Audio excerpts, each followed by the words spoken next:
Hello बच्चों, आज के इस वीडियो में हम शुरू करेंगे एक नई कविता जो कि है सूरदास के पद। कविता कब लिखा गया था? तो श्री कृष्ण मथुरा गए थे अपने प्लेस ब्रज को छोड़कर।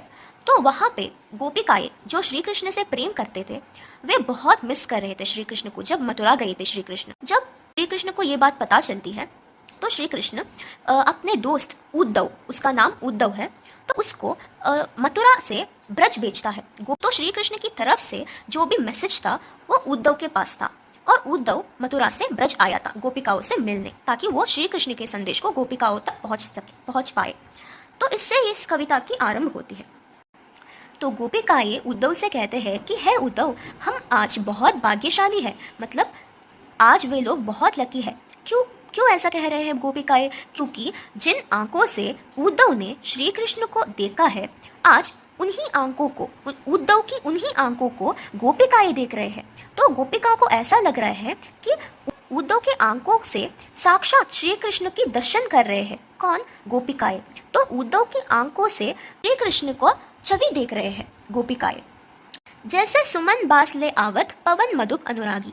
तो इसका मतलब क्या है? इस लाइन का अर्थात है कि जब एक फूल की जो खुशबू होती है उसे हवा लेकर आती है, विंड उस फूल की जो फ्रेग्रेंस होती है उसे लेकर आती है, तो बोरा यानी यहाँ पे हनी बी उस फ्रेग्रेंस की ओर आकर्षित होकर उसके पीछे पीछे चला जाता है, हवा के पीछे पीछे। ठीक वैसे ही आप कृष्ण के प्रेम की खुशबू लेकर आए हैं। कौन? उद्धव यहाँ पे श्री कृष्ण की प्रेम की खुशबू, उनकी प्रेम की फ्रेग्रेंस को लेकर आए हैं और गोपिकाओं के मन आपकी ओर खींचा चला आ रहा है। किसके ओर? उद्धव की ओर।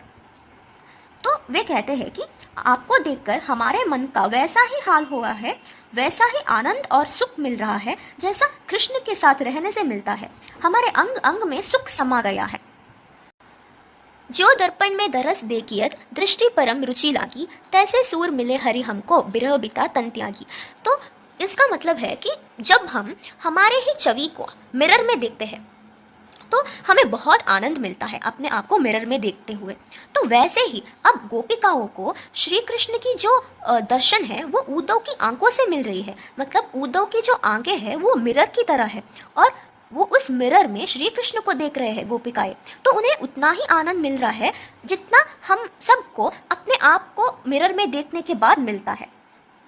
अंत में वे कहते हैं कि उन्हें यानी गोपिकाओं को ऐसा लग रहा है कि उद्धव के रूप में उन्हें साक्षात श्री कृष्ण ही मिल गए हैं और अब उनके जो शरीर का सारा दुख और दर्द समाप्त हो गया है।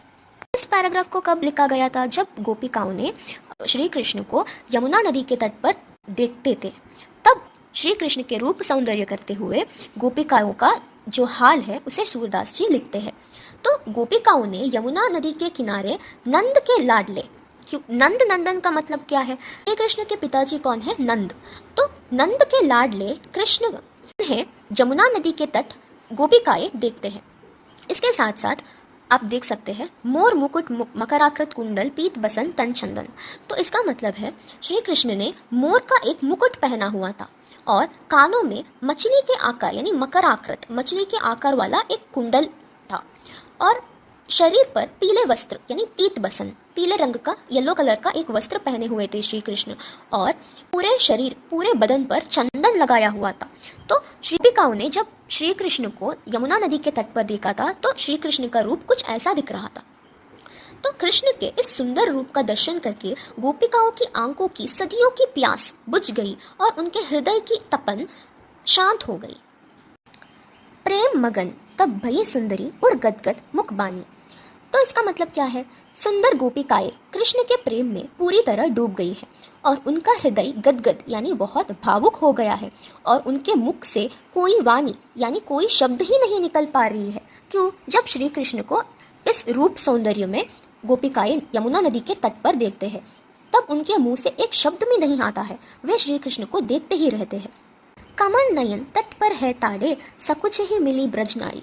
तो इसका मतलब क्या है? कमल के समान नैनों वाले कृष्ण, यानी उनकी जो आंखें हैं श्री कृष्ण की, उसको कंपेयर किसके साथ किया है? लोटस के साथ। सो कमल के समान नैनों वाले कृष्ण यमुना तट पर खड़े हैं।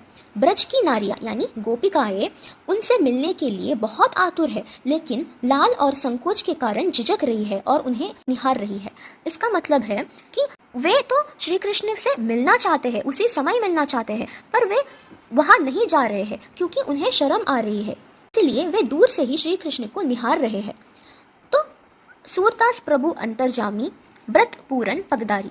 तो सूरदास जी कहते हैं कि मेरे प्रभु तो अंतर्यामी है। यहाँ पे सूरदास जी कह रहे हैं श्री कृष्ण अंतर्यामी है, जो सबके मन की बात जानते हैं। तो श्री कृष्ण ने गोपिकाओं के प्रेम और प्रतिज्ञा को पहचान कर पूर्ण रूप से उन्हें अपना लिया है। मतलब श्री कृष्ण उन सारी गोपिकाओं के प्रेम को समझकर उन्हें पूरी तरह से अपने दिल में जगह दे दिया है, ऐसा बोलते हैं। तीसरे पद में आप देख सकते हैं, ग्वालिनी नाम की स्त्री जो है उसके घर में श्री कृष्ण माखन यानी बटर को चोरी करते हुए रंगे हाथों पकड़ लिया है। किसने? ग्वालिनी ने। तो ग्वालिनी को पता है कि श्री कृष्ण हमेशा उनके घर आकर माखन को चोरी कर चला जाता है, पर उन्होंने कभी उसे रंगे हाथ नहीं पकड़ पाए। पर आज जब ग्वालिनी ने श्री कृष्ण को माखन चोरी करते हुए अपने आंखों से देख लिया है, तब उन्हें एहसास होता है और वे श्री कृष्ण से कहते हैं कि हे खाना, तुम्हें आज माखन चोरी करते हुए मैंने रंगे हाथों पकड़ लिया है। तुमने मुझे दिन रात बहुत सताया है, निसी बासर यानी दिन रात बहुत सताया है। आज तुम मेरे हाथ में आए हो, मेरा सारा माखन और दही तुमने खा लिया है और बहुत शरारत मचाया है। अचगरी, अचगरी यानी बहुत शरारत मचाया है तुमने मेरे सारा माखन दूध खाकर। अब तो तुम सही मौके पर फंस गए हो लाला, लाला यानी कृष्ण। अब तुम सही मौके पर पकड़े आए हो, मैंने तुम्हें अच्छी तरह पहचान लिया है, अब तुम बच नहीं सकते हो, ऐसा बोलती है। अब तो गात पर हो लालन, तुम्हें बले में चीनी, दो बुझ पकड़ी कहयो, कहा जहां माखन लेयो मंगाई। तो इसका मतलब क्या है? तो ग्वालिनी श्री कृष्ण की दोनों भुजाएं यानी दोनों शोल्डर्स और हाथों को पकड़कर कहती है, अब बताओ कहाँ जाओगे तुम, मैं और माखन मंगवा कर देती हूँ, मतलब और भी बटर को लेकर आती हूँ, तुम कितना खाओगे? इस पर श्री कृष्ण कसम खाते हुए भोलेपन से कहते हैं, तुम्हारी सौगंध यानी तुम्हारी कसम, मैंने तोड़ा सा भी यानी नेकू, नेकू यानी तोड़ा सा भी माखन नहीं खाया है। यह तो मेरे सारे दोस्त लेकर गए हैं। जो सारे माखन किसने चुराए थे? श्री कृष्ण के दोस्त ने चुराए थे, और इन्होंने थोड़ा सा भी माखन नहीं चुराया है। जब श्री कृष्ण ने मुंह ऊपर उठाकर बोली सूरत मतलब बहुत इनोसेंट फेस बनाते हैं, तब ग्वालिनी को थोड़ा हंसी आती है, तो वो मुस्कुराती है और उसका सारा गुस्सा जो गायब हो जाता है जब ग्वालिनी श्री कृष्ण के भोले से सूरत को देखती है। तो अंत में सूरदास जी कहते हैं कि कृष्ण की इस प्यारी सी मुस्कान पर मोहित होकर उस ग्वालिनी ने श्याम को गले से लगाया। मतलब श्री कृष्ण की जो भोली सी मुस्कुराहट थी, उसे देखकर श्री कृष्ण की बात सुनकर ग्वालिनी उसको गले लगाती है, हक करती है। तो सूरदास जी कहते हैं कि श्री कृष्ण की इस सुंदर लीला पर सारे संसार ही न्योछावर होते हैं। तो इसके साथ साथ ये कविता खत्म होती है। आई होप आपको ये कविता समझ में आया होगा। अगर अच्छा लगे तो प्लीज़ लाइक, शेयर और सब्सक्राइब ज़रूर कीजिए। Thank you so much for watching.